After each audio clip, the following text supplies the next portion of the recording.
Hello everyone, I'm Mark Sain and welcome to Sain Investment Solutions. Please take a moment to pause this video and review the following disclaimer.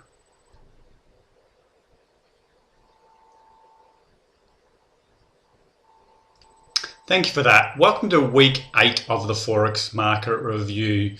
Today we're going to look at two pairs which we're currently in and some upcoming pattern recognition trades as well.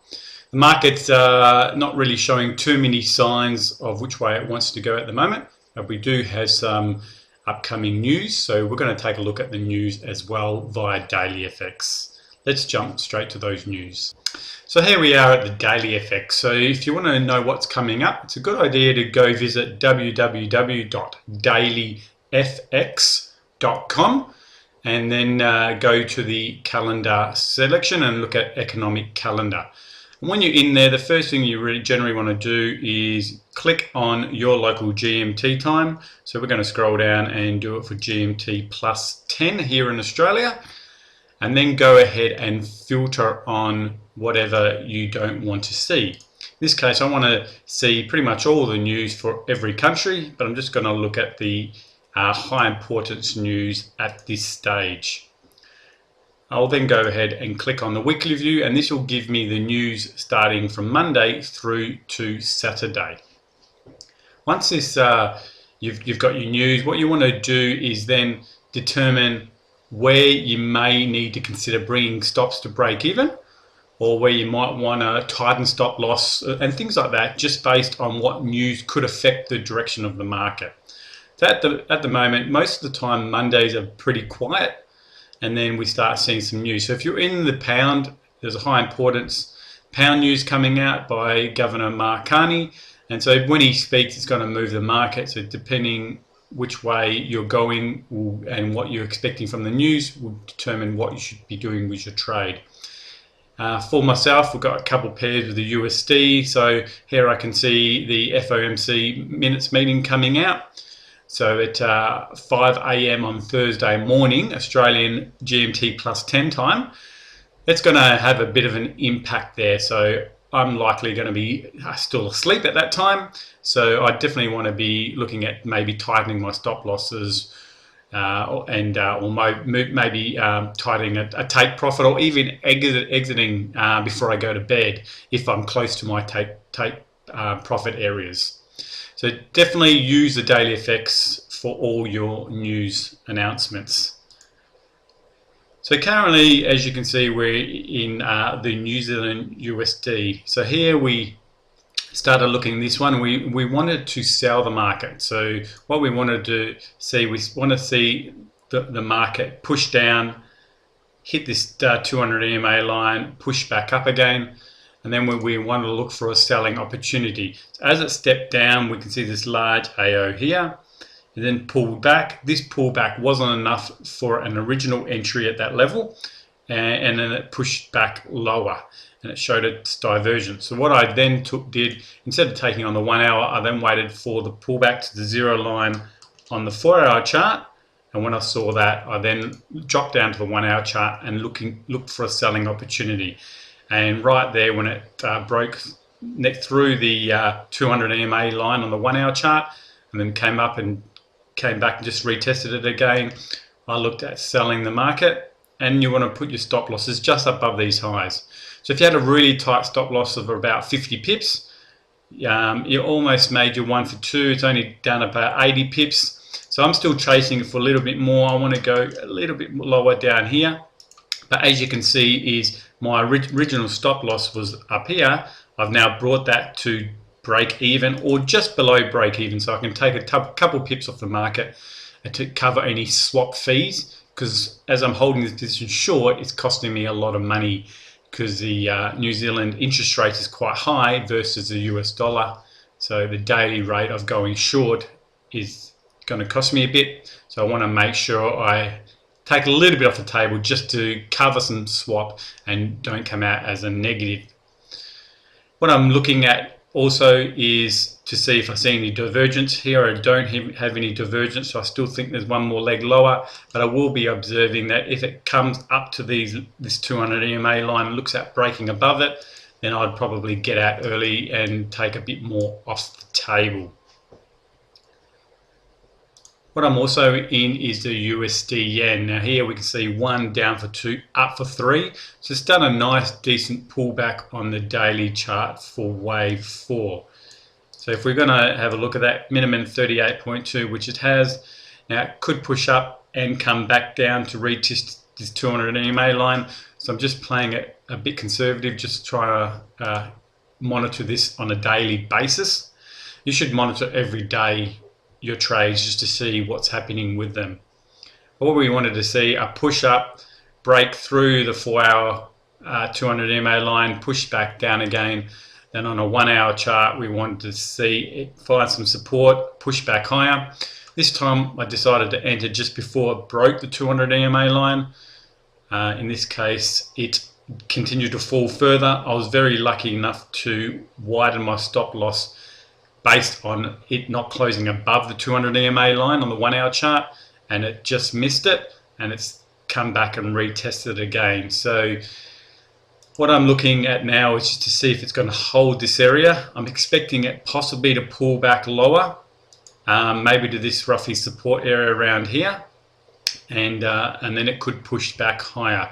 And if it can get up to these levels up here, I'll definitely want to be looking at moving it to break even. Where do I think it's going to go? Again, what if I do the most very low point to the top and then back down again?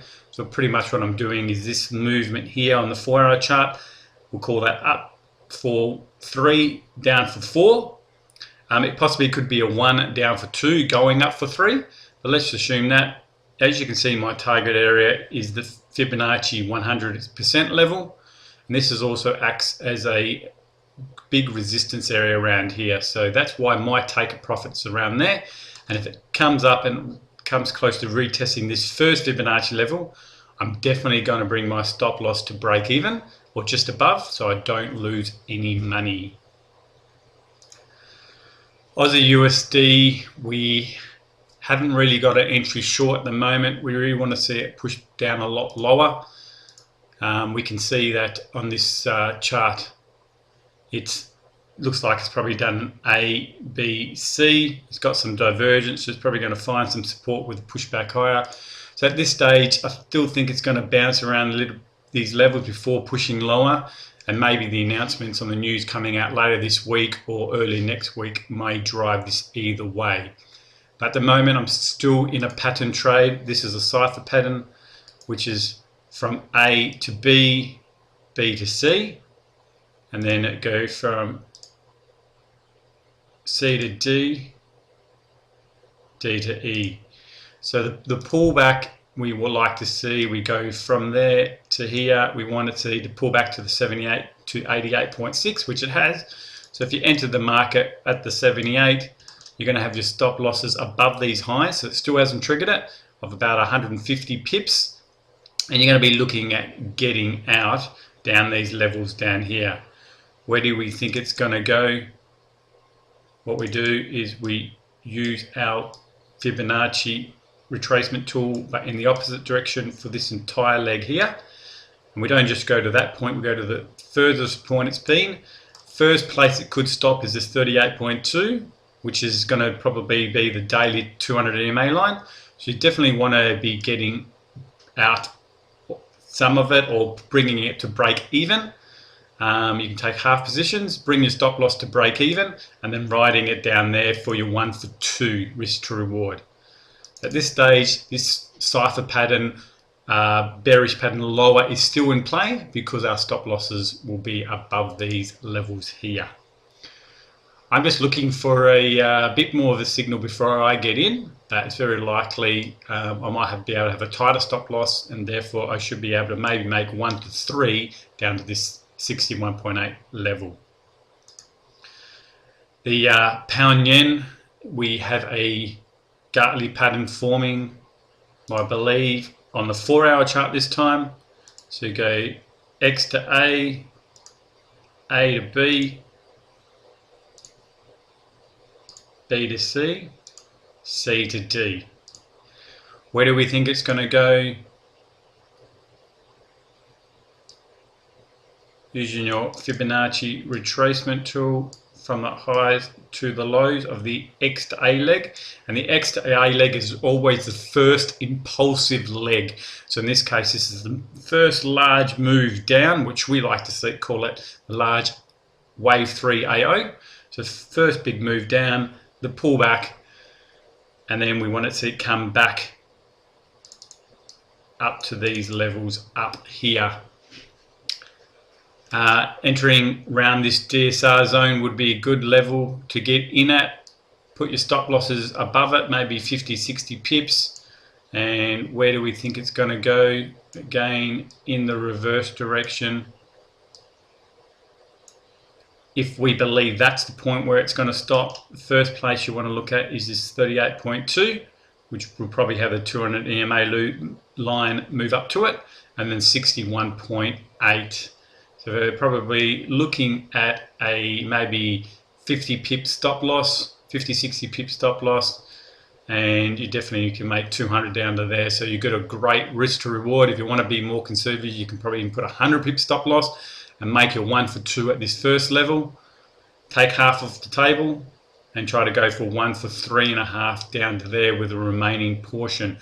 We always like to carry some forward because winning more than you lose is the name of the game. And if you can win at least double the amount, then at least when you lose, if you lose twice in a row, the next win is going to bring all that loss back. The last pattern trade we're looking at is on the USD yen as well. Here where it's still a long way to go, so we're going to X to A to B, and then we're going to go B to C, C to D.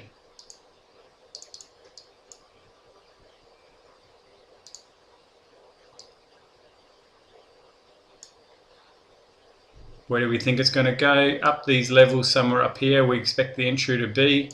That's where my current take profit is. So that's why this current long or bullish position I have on the USD yen hopefully drives up into this area, which is also a good resistance area. And it's also the fib expansion 100% expansion level. So that's the reason why I want to drive it up to there. So if we can get in there and exit my long position, then I'll be looking for a short position.